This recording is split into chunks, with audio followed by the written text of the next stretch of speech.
After a brief interlude, due to the arrival of my fourth child and various other interesting things that have happened in my life in the last 3 months, we are in the book of Hosea today. Hosea. Hosea was a prophet, a man of Elohim, who is concerned predominantly with the northern kingdom of Israel. Now, this is the two-house situation that we've got going on here, the house of Israel and the house of Judah. Judah, obviously, being the tribe of the Yehudim of Judah, and Benjamin, and some half, 2/3 of the Levites. The house of Israel, with the Judah having the capital of Jerusalem. The house of Israel having the capital of Samaria, the good Samaritan, Ahab, Jezebel, all those people, is the 10 northern tribes. Dan, Naphtali, Ephraim, Manasseh, Zebulun, Asher, Gad, etc. And so Hosea was a prophet to the northern kingdom of Israel. His ministry ran 60 to 70 years, so he was quite prolific. He is recognized as a prophet, a man of Elohim, by all three of the major Abrahamic religions: Judaism, Christianity, and Islam. I guess if we're going in order of introduction, Judaism, Islam, and Christianity.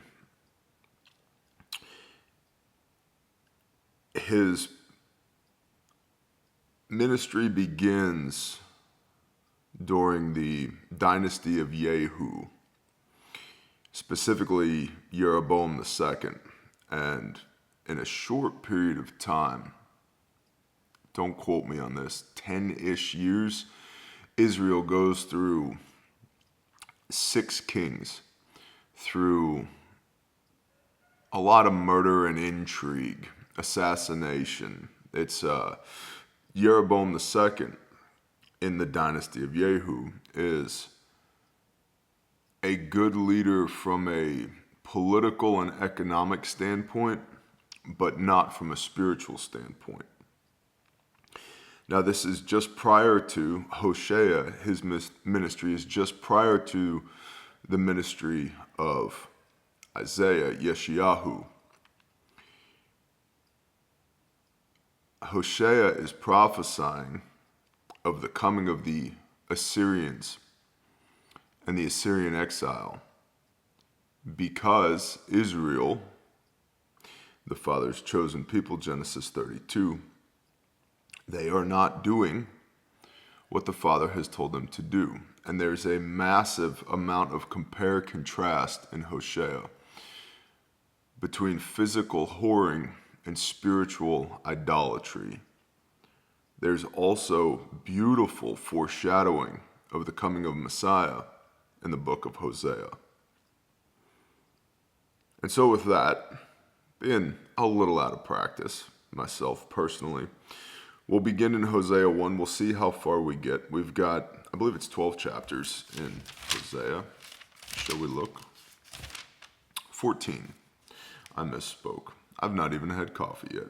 14 chapters in Hosea.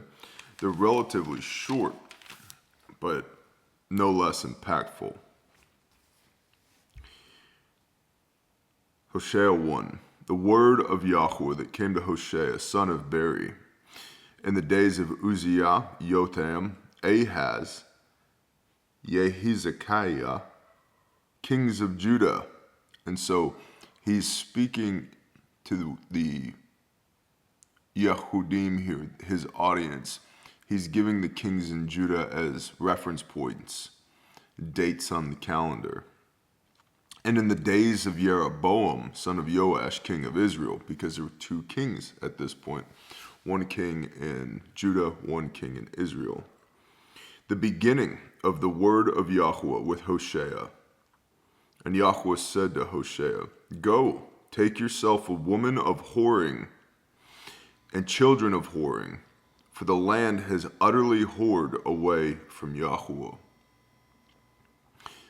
So he, Hosea, went and took Gomer, daughter of Diblaim, and she conceived and bore him a son. The man of Elohim took for himself a wife who was a whore.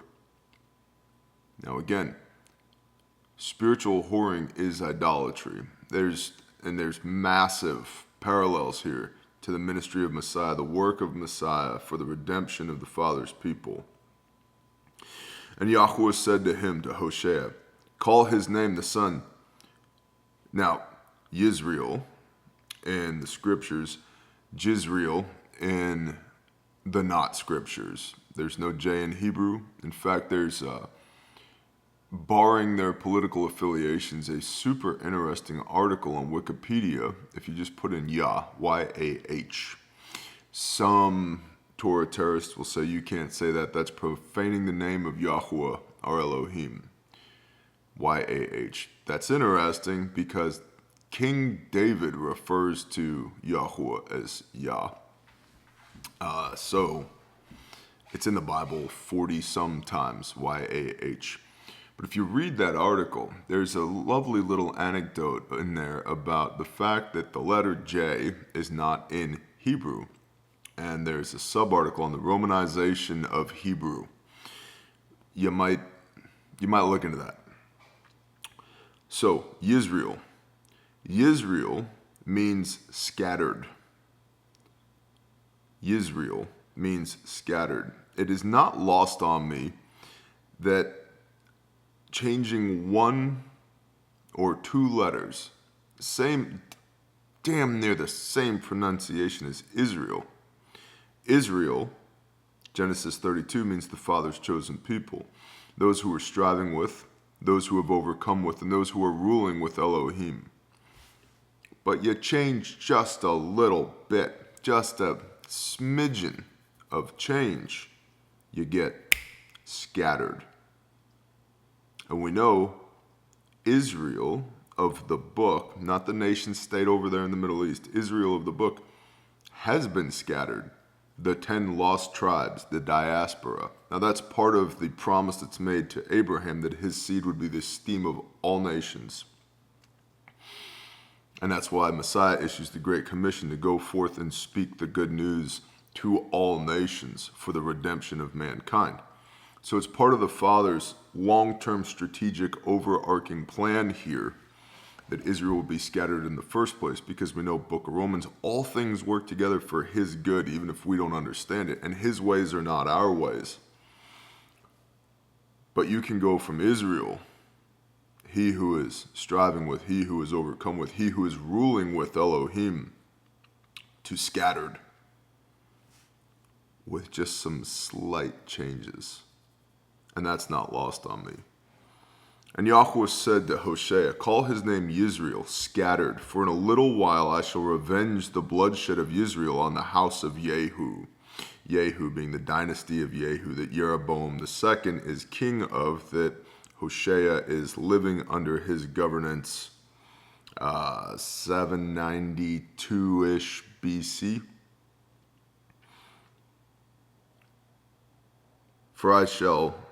For in a little while I shall revenge the bloodshed of Israel on the house of Yehu, and put an end to the reign of the house of Israel. Put an end to the reign, the kingdom of the house of Israel. That's kind of a big deal. That's not nothing. And it shall be in that day that I shall break the bow of Israel in the valley of Yisrael.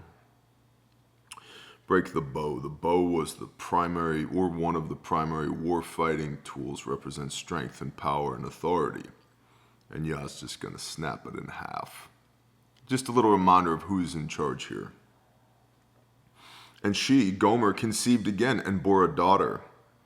And Yahweh said to him, call her name Lo Ruhamah, for no longer do I have compassion on the house of Israel, so as to forgive them at all.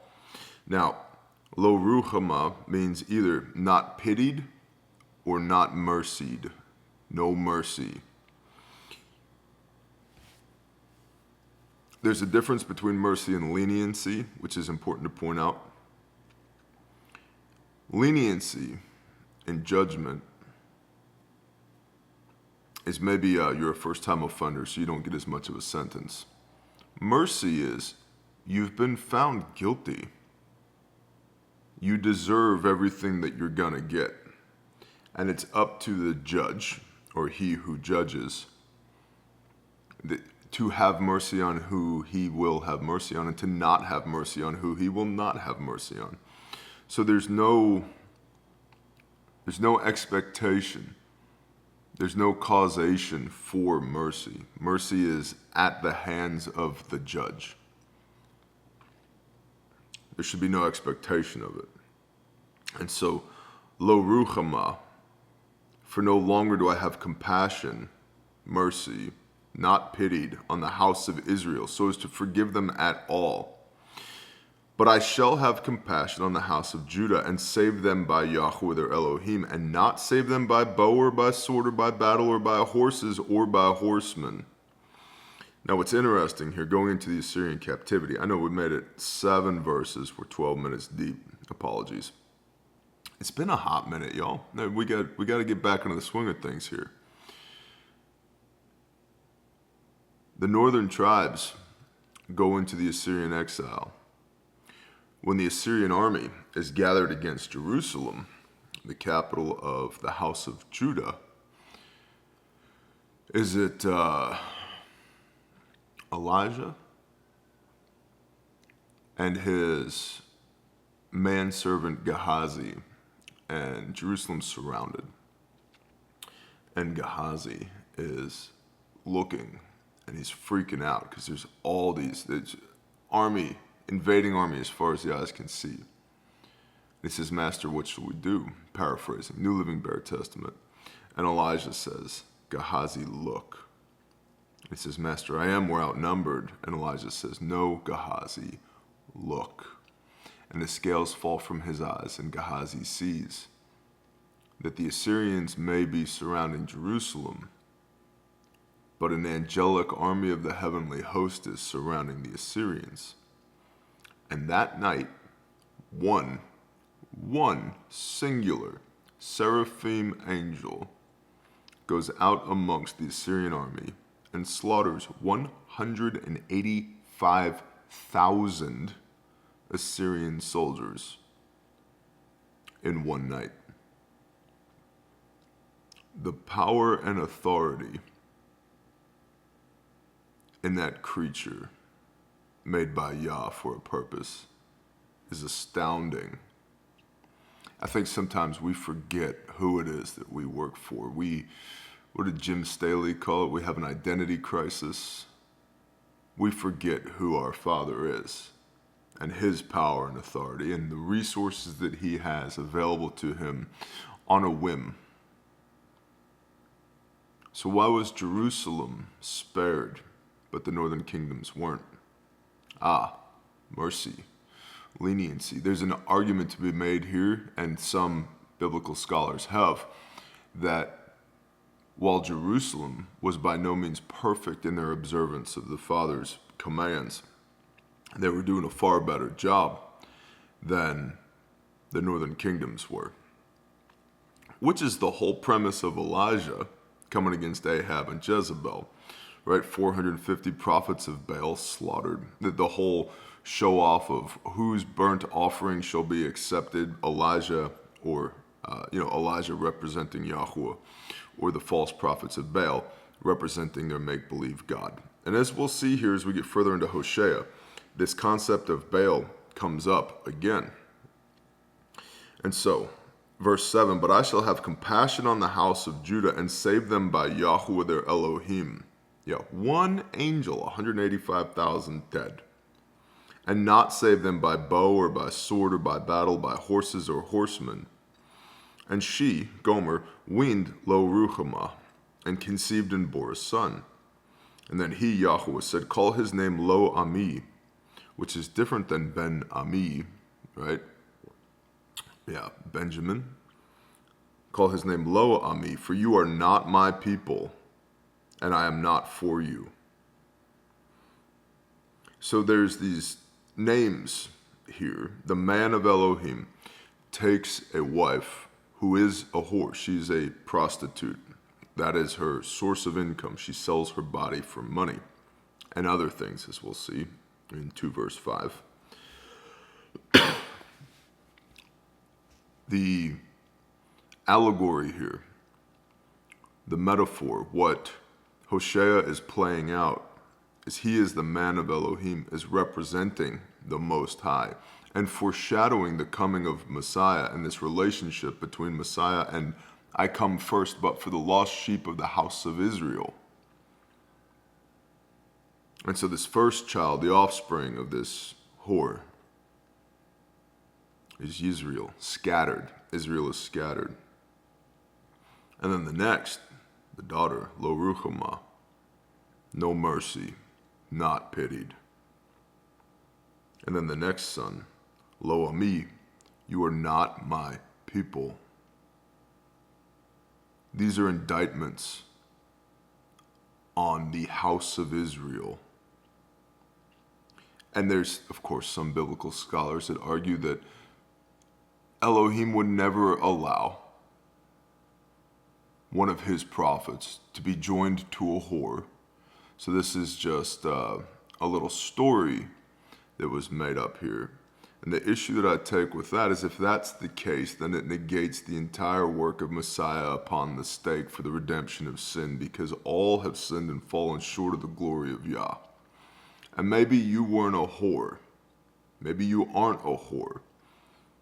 But spiritual whoring is idolatry. There is no God but God. There is no Yah but Yah. Make no graven images. Remember the Sabbath day and keep it holy. Love the Lord your God, Yahweh, with your Elohim, with all your heart, with all your soul, with all your mind, with all your strength, with everything you got.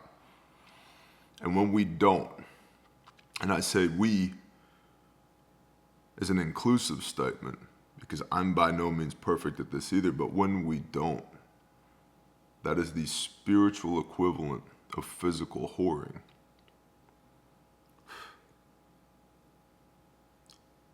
So I take a little bit of an issue with the biblical scholars, which doesn't necessarily mean believers in today's day and age, who say that a man of Elohim would never do something like this. Well, newsflash, another man of Elohim, God incarnate, Yah made flesh, walked the earth specifically to redeem the whore. By the way, pattern of behavior here.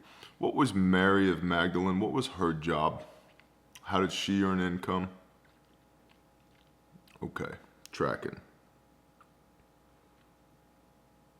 Verse 10, yet the number of the children of Israel shall be as the sand of the sea, which is not measured nor counted. What did the Father tell Abraham? I shall make your offspring like the sands of the seashores. And it shall be in the place where it was said to them, you are not my people.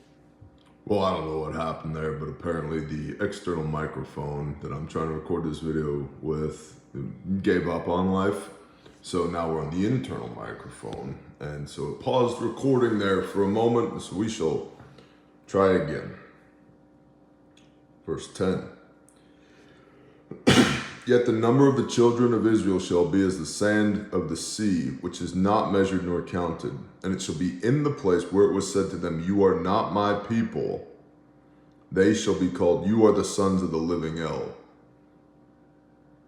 So there's an opportunity here to go from not my people to being the sons of the living Elohim. Because of the intercession of a man of Elohim. How interesting. And because of, I will submit as proven out by Hosea, belief from our friend James in the New Testament, Jacob. Belief is what you do. And when Israel adjusts what they do to do the Father's will, not their own, it goes well for them. See Isaiah 58 regarding, for example, the Sabbath and how the Sabbath is supposed to be observed. Not your way, his way. And the children of Judah and the children of Israel shall be gathered together. Oh, so a reunification of the two houses. Shall be gathered together and appoint for themselves one head, Messiah, and shall come up out of the earth, for great is the day of Yisrael. Again, now, Yisrael here, meaning scattered. This little play on words that we've got going on in Hosea. Great will be the day of those who have been scattered. Let's see if we can get chapter 2 as well. Say to your brothers, O my people, and to your sisters, O compassioned one, strive with your mother, strive, for she is not my wife, nor am I her husband. Let her put away her whorings from her face, and her adulteries from between her breasts, lest I strip her naked, and shall set her up as on the day she was born, and shall make her like a wilderness, and shall set her like a dry land, and shall put her to death with thirst. There's degrees here. Put away the adulteries from between her breasts. Without getting too graphic, it's one thing to be topless. It's another thing to be stripped completely bare. Now, me personally, I'm a fan of modesty. Unless I'm bleeding to death, in which case, cut all my clothes off of me and I'll be embarrassed and alive, rather than modest and dead. But my point here is, it's one thing to have your top exposed. And where else do we see this? The baring of the breasts. There's a Torah for this, wormwood. Wormwood is part of it's part of the ceremony by the high priest to determine if a woman has been unfaithful. And part of that includes stripping her top, not completely, but baring her breasts. So there's a game of degrees here. So it's one thing to be topless, it's another thing to be completely naked. So what the Father is saying here is, you want to walk around with your breasts out, how about I strip you completely naked? Like you think you know despair and depravity, watch this. Because again, this concept of mercy, what if you were to bear the full brunt of the judgment you had deserved from Elohim all at once? It is his mercy that even in our transgressions daily, even as we do our absolute best to walk in the ways of Messiah and to follow after the commands of Elohim and to love both of them with everything that we've got, we still have earned judgment. And it's only by the blood of Messiah that we have gotten out of that judgment. Shall we sin all the more so that grace may abound? No, Yah forbid. But if you've earned a little bit of punishment by walking around with your breasts out, watch what happens when you get stripped naked. Lest I stripped her naked, and shall set her up as on the day she was born, and shall make her like a wilderness, and shall set her like a dry land, and shall put her to death with thirst. And I shall not have compassion on her children, for they are the children of whorings. Well, hold on. I thought, don't visit the sins of the father unto the son.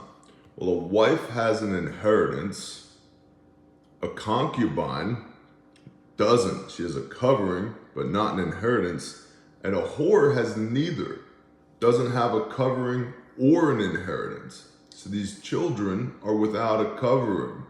They have no, for lack of a better word, legal standing for covering or inheritance, because they're illegitimate children. For they are the children of whorings. For their mother has whored, she who conceived them has acted shamelessly. Self-serving. Look at this. For she said, I go after my lovers, who give me bread, and my water, my wool, my linen, my oil, and my drink. I do my things so I can get my things. Therefore, see, I am hedging up your way with thorns, and I shall wall her in so she does not find her paths. And she shall pursue her lovers, but not overtake them, and shall seek them, but not find them. Compare, contrast here. Seek and ye shall find. Knock and the door shall be opened to you. Messiah. Then she shall say, let me go and return to my first husband, for then it was better for me than now. My first husband. Return to your first love. Messiah. Revelation. What's that? In the beginning was the Word. And the Word was with Yah, and the Word was Yah. What's the Word? Capital W, Word. Prior to the thin blank page between 2 Chronicles and Matthew chapter 1, the Word always meant the Torah, the instruction, the embodiment, physical embodiment of the Father and His commands. Until such a time as that Word became flesh and dwelt amongst men, Messiah, to be the physical embodiment, Matthew 5:17, play ra'u, I've come to fulfill. There, it's been fulfilled. We don't have to do it. Could you do 9 seconds of homework and look that word up, please?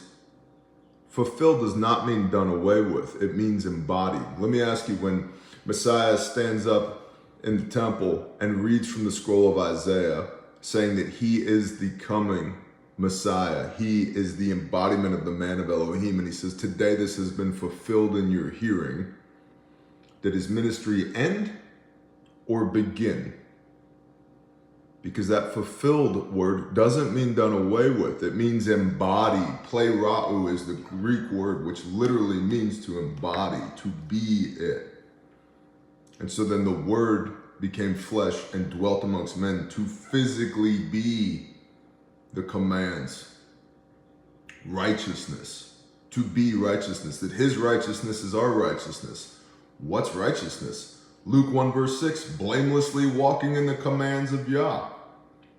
Oh, that sounds very legalistic. That's cool. It's in the Gospel of Luke chapter 1 verse 6. Super legalistic. Well, there's strong evidence, Bear, that Luke was an attorney. Okay, well, I guess from that standpoint, it's legalistic. But you see my point here? Then let me go and return to my first husband.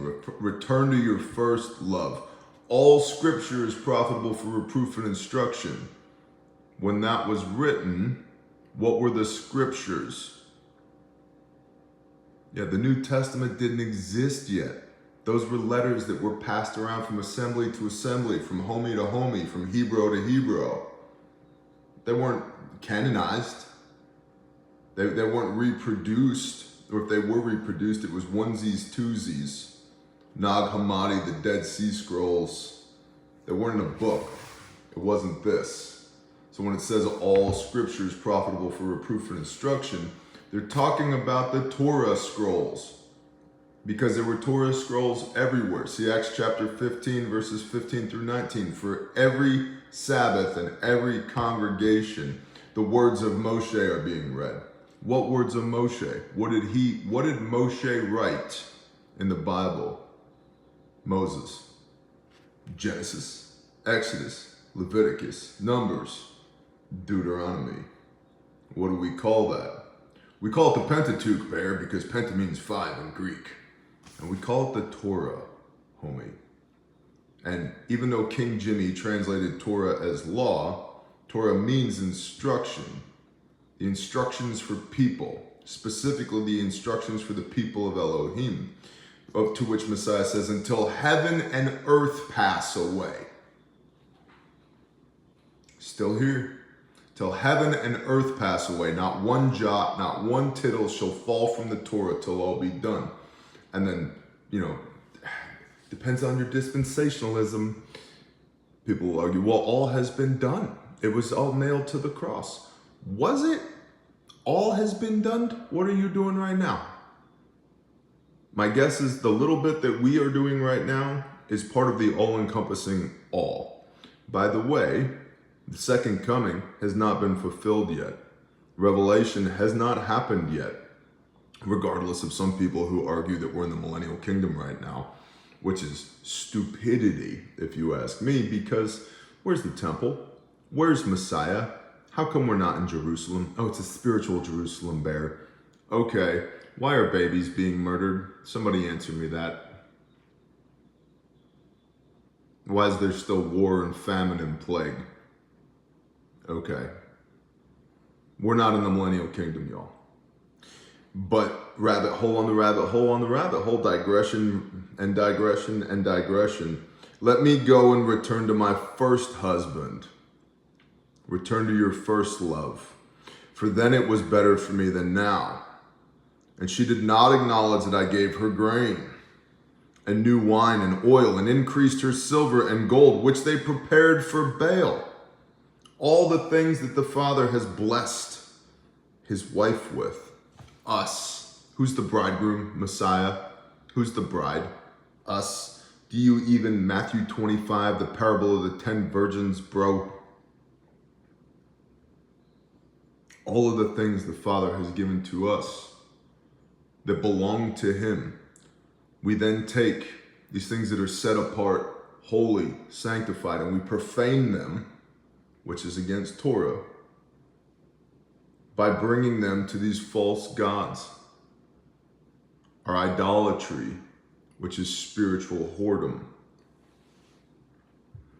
which is what first fruits and Shavuot is all about, BT dubs. It's about acknowledging that everything you have comes from the Father anyway. It's all his. I believe it's in Jeremiah we can read, give me my goats, give me my sheep, give me my offerings. They belong to Yah anyway. You're running around thinking that everything you have is yours when it's not. It belongs to Elohim. And we're stupid and we forget that sometimes. And we kick against the goads like Shaul. We work real hard. Bro, yes, we should work hard. But Elohim blesses who he blesses. And if you need a definition of blessing, go read Deuteronomy 28. And your storehouses shall be blessed, and the fruit of your loins shall be blessed, and your field shall be blessed, and your herd shall be blessed. And like, pick a thing, it's blessed. Why? Because of obedience. Seek first the kingdom of heaven, and then all these things shall be added unto you. Therefore I shall turn back and shall take my grain in its time and my new wine in its appointed time, and I shall take away my wool and my linen covering her nakedness. You'd have nothing without Elohim. And now I shall uncover her shame before the eyes of her lovers, and no one shall deliver her from my hand. Dude, this is very indicative of the day of judgment. Every knee shall bow, every tongue shall confess. Do you think Hosea, 2,800 years ago, had any idea what was going to happen 800 years later when Messiah came? And now, in our day and age, it's amazing. I would say it's insane, but it's not insane. And it's not unbelievable because our Yah is Yah. But the continuity in this word from the first page to the last page is incredible. It's not an accident. It's not coincidence. It's not serendipity. It hasn't been intentionally altered by scribes over millennia in order to make it all line up. Have you ever met people? I've met people. Go ahead and mess with something for a couple thousand years and ask me if it'll get better or it'll get worse.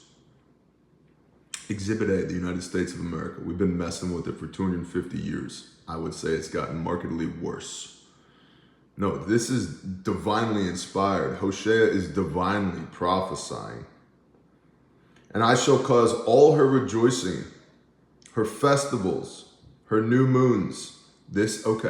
So this is the wife. This is what the wife is supposed to do. I shall cause all her rejoicing, her festivals, her feasts, her Moedim, Leviticus 23, her new moons, and her Sabbaths, even all her appointed times to cease. Israel here being the wife. Israel has by and large ceased doing these things. What does Messiah say? Redemption is of the Yehudim. Oh, that sounds like Jewish stuff, Bear. Have you read Matthew chapter 1? We had to have Jewish stuff. We had to perpetuate Jewish stuff. Not the religion of Judaism. Certainly not Babylonian Talmudic Judaism, Rabbinic Judaism, which traces its roots all the way back to the Pharisees, who literally killed Messiah. Well, actually, literally his government killed him at the direction of these religious a-holes. So I'm 0% impressed by religion. I'm impressed by biblical obedience. Not that I matter, but I would submit I believe the Father is impressed by biblical obedience, not by your BS religion. But this is what the wife is supposed to be doing, and she's not. Israel is not. And I shall cause her rejoicing. Today, Israel is not doing this. And I shall cause her rejoicing, her festivals, her new moons, and her Sabbaths, even all her appointed times to cease, and lay waste her vines and her fig trees, of which she has said, these are my harlot fees that my lovers have given me. And I shall make them a forest, and the beasts of the field shall eat them. And I shall punish her for the days of the Baals, false gods, lords. Yeah, that's an interesting little bit of research there. Baal, Lord. And I shall punish her for the days of the Baals, to which she burned incense and adorned herself with her rings and jewelry and went after her lovers and forgot me, declares Yahweh. Therefore, see, I am alluring her, and shall lead her into the wilderness, and shall speak to her heart, and give her vineyards from there, and the valley of Achor. Achor means trouble. The valley of Achor as a door of expectation. So now we have this redemptive quality. I, therefore, see, I, Yahweh, am alluring her, and shall lead her into the wilderness, and shall speak to her heart. Hebrews chapter 8, renewed covenant. And the Torah shall be in your mind and written on your heart. And then he will be your Elohim, and you will be his people. And then he, Yahweh, will remember your sins and your lawlessness no more. To give her the vineyards from there. The parable of the vineyard, bro. To give her the vineyards from there. And the valley of Achor, the valley of trouble, as a door of expectation. So the judgment you have inherited shall turn into expectation. And there she shall respond as in the days of her youth, as in the days when she came up from the land of Mitzrayim, the days that they left bondage and slavery and the comforts that came with it in order to have this dangerous obedience to Elohim in the wilderness.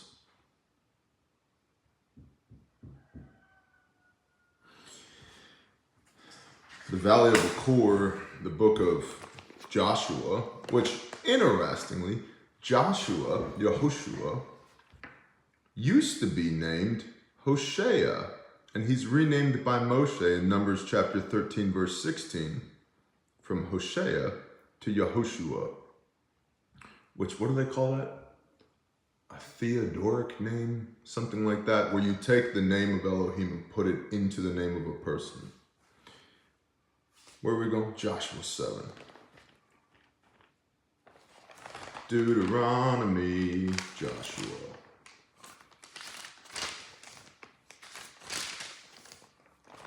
Joshua 7. This guy gets smoked. 7:26. 25. And Joshua said, why have you troubled us, the valley of Achor? Trouble. Yahweh does trouble you today. Then all of Israel stoned him with stones, and they burned them with fire, and they had stoned him with stones, and they raised over him a great heap of stones, which remains to this day. Achan, the son of Zerah, and the silver, and the garment, and the wedge of gold. The plunder that he had taken. Oh, what an interesting compare-contrast. The plunder that he had taken while being disobedient to the commands of Elohim. In the valley of trouble, the valley of Achor. And that guy gets smoted. Everybody go get a cup of coffee while I go use the restroom. I'll be right back. I'm not going to pause this because it's even more editing for me. So just, listen to The Price is Right break music or something. Be right back.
All right, continuing in Hosea. So, Achan gets smoked in the valley of Achor for taking plunder against the command of Elohim. So you see the compare contrast here. Why is that brought up in this story about this whore? I think it's self-explanatory. Verse 16, it shall be in that day, declares Yahweh, that you call me my husband and no longer my Baal, or my Lord, or my master. That the relationship here is going with this woman. Oh, and the dragon was enraged with the woman and went to fight against the remnant of her seed, those that have a testimony of Yeshua HaMashiach and keep the commands. Is that Revelation 14, verse 12? How interesting. This woman who was a whore, her relationship here is going from my master or my Lord to my husband. The intimacy of this relationship has changed considerably. And I shall remove the names of the Baals, from her mouth, and they shall no longer be remembered by their name. And in that day I shall make a covenant for them with the beasts of the field and with the birds of the heaven and with the creeping creatures of the ground, when bow and sword and battle I break from the earth, and I shall make them lie down in safety. So this is foreshadowing the marriage supper of the Lamb and the second coming of Messiah. Remember, Yeshua is the bridegroom, we are the bride. And it shall be in that day, declares Yahweh, that you shall call me my husband. And I shall take you as a bride unto me forever, and take you as a bride unto me in righteousness, blamelessly walking in the commands of Yah. Luke 1 verse 6. And in right ruling, and in loving commitment and compassion. And I shall take you as a bride unto me in trustworthiness, and you shall know Yahweh. Again, this is all foreshadowing the coming of Messiah. And it shall be in that day that I answer, declares Yahweh, that I answer the heavens, and they answer the earth. By heaven and earth, Moshe made the 12 tribes of Israel swear to be obedient to the Father's commands. Messiah said, until heaven and earth pass away, not one jot, not one tittle shall fall from the Torah till all be done. Matthew 5, 17, 18, 19, I believe. And the earth answer the grain and the new wine and the oil, and they answer Yisrael. And they answer scattered. And I shall sow her for myself in the earth. And I shall have compassion on her who had not obtained compassion. And I shall say to those who were not my people, you are my people, while they say, my Elohim. Now, just a little cross-reference here. There's a book that started as a letter. It was penned by a guy named Shaul of Tarsus. It was renamed 300 AD-ish, or perhaps contemporarily as Paul, probably due to the Roman hero of the day, Paulus, but there's no biblical evidence that he was ever renamed to Paul. Just adopted the name, kind of like James, Jacob. Nobody was running around in the Middle East, especially in the tribe of Judah, named James. Anyway, this fellow Paul, he wrote a letter to the Romans, which is now canonized as the book of Romans in the New Testament. You'll find it after the book of Acts, which you'll find after John, which you'll find after Luke, which you'll find after Mark, which you'll find after Matthew, which is the first book in the New Testament. And in Romans chapter 9, our friend Shaul of Tarsus, it's all very legalistic, Bear. I believe in a Pauline doctrine. Okay, he was a Pharisee who was taught at the feet of Gamaliel, and by his own testimony under the penalty of death, he said that he holds himself blameless before men and Elohim always, holding fast to the Torah. Cool. All right. But he said in Galatians, you should learn to read the words of Paul. And I say that not to sound like a condescending a-hole.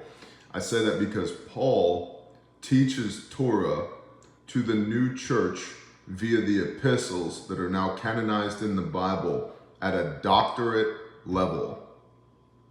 And if you don't know Torah, or if you're a kindergartner in the Torah, which Messiah embodied as the Word made flesh, which ergo I could argue makes you a kindergartner in Messiah as well, you don't have the context to even begin to interpret, let alone attempt to rebuke Paul when he says that you should keep the Torah.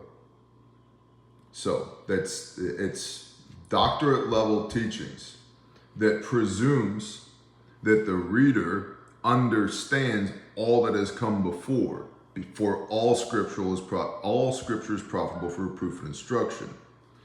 Romans chapter 9. There's this thing happening. Shaul writes this letter to the Romans. Let's start in verse 20. But who are you, O man, to talk back to Elohim? Shall that which is formed say to him who formed it, why have you made me like this? Does not the potter have authority over the clay from the same lump to make one vessel for value and another not for value? And if Elohim, desiring to show wrath and to make his power known, with much patience tolerated the vessels of wrath prepared for destruction, that he might make known the riches of his esteem on vessels of compassion, which he had prepared beforehand for esteem. Israel, anybody? Even whom he called not only us of the Yehudim, but also of the nations.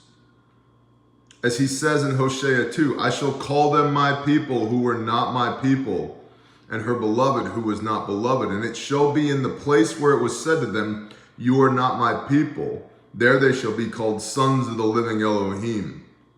And Isaiah cries out on behalf of Israel. On behalf of who? On behalf of Israel. I'm telling you, if you believe in Messiah, and I don't mean with your brain and your mouth, I mean with your heart, because belief is what you do. If you were earnestly trying to walk in the ways of Messiah, you are Romans chapter 11, one page over from where we're reading right now, grafted into the tree of life. The tree of life is a euphemism for Israel, and depending on what translation you have, it talks about olive trees.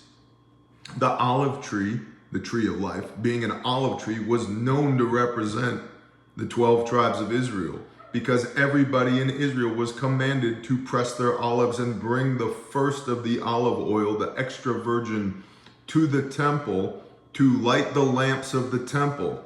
Let your light so shine forth before men. I'm awake, phone. Shut up.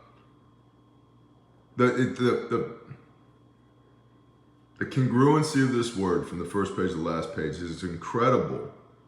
But if you don't even have area familiarity with it, if you haven't even read it through one time from the first page to the last page, if all you know about the Bible is what some, simp beta male, really nice guy said from behind a podium on Sunday morning,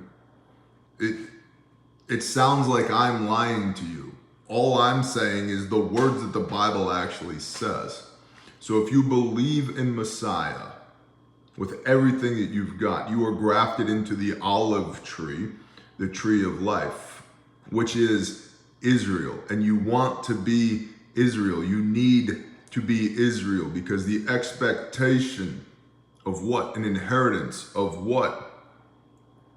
An eternal life by the blood of Messiah, who came and fulfilled the promise made to Abraham in Genesis, is all, that inheritance is all to Israel, the 12 tribes, including the Yehudim, the Jews. You're telling me the Jews are going to be there in the afterlife? Bro, read Revelation 7.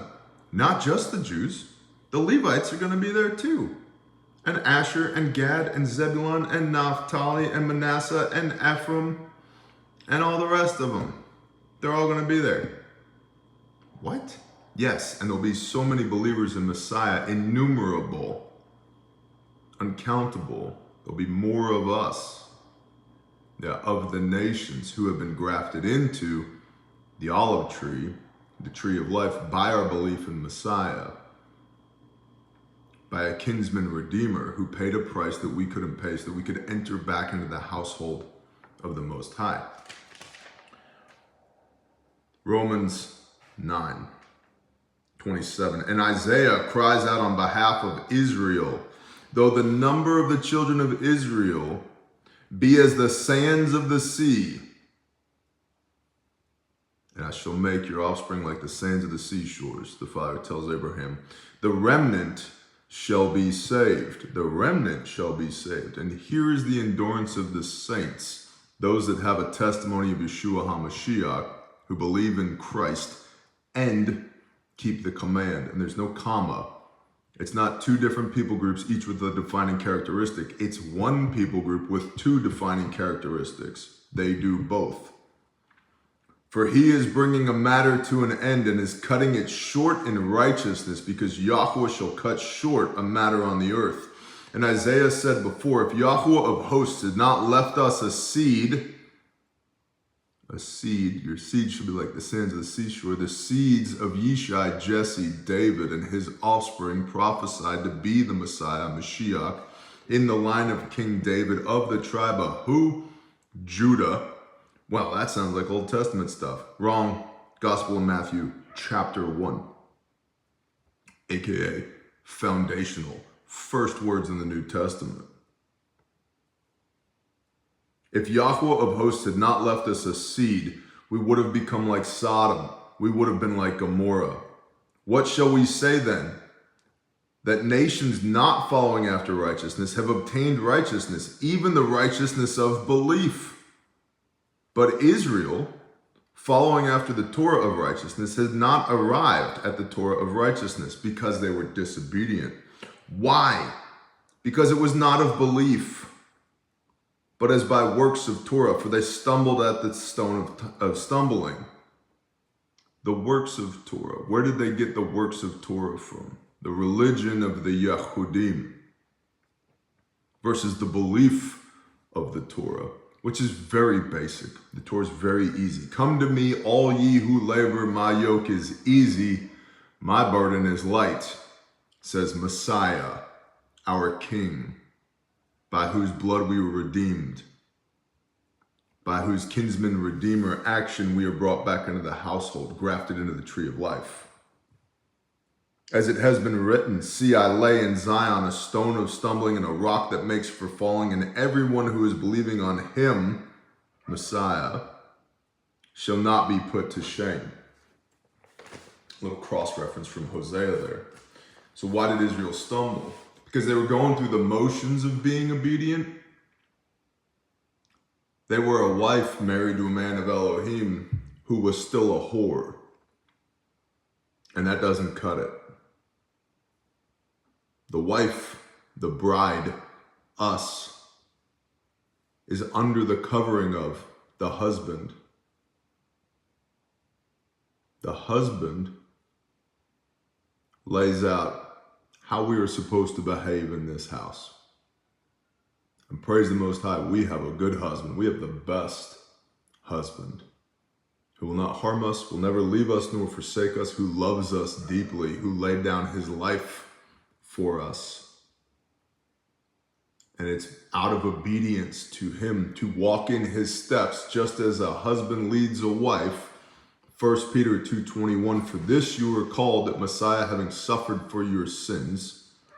1 John 3 verse 4, sin is lawlessness. Messiah, having suffered for your Torahlessness, that you might walk in his steps. That's Hosea 1 and 2. I appreciate your patience while I did husband and dad stuff. But we're back to doing pastor stuff. I hope you all have a blessed day. Shalom.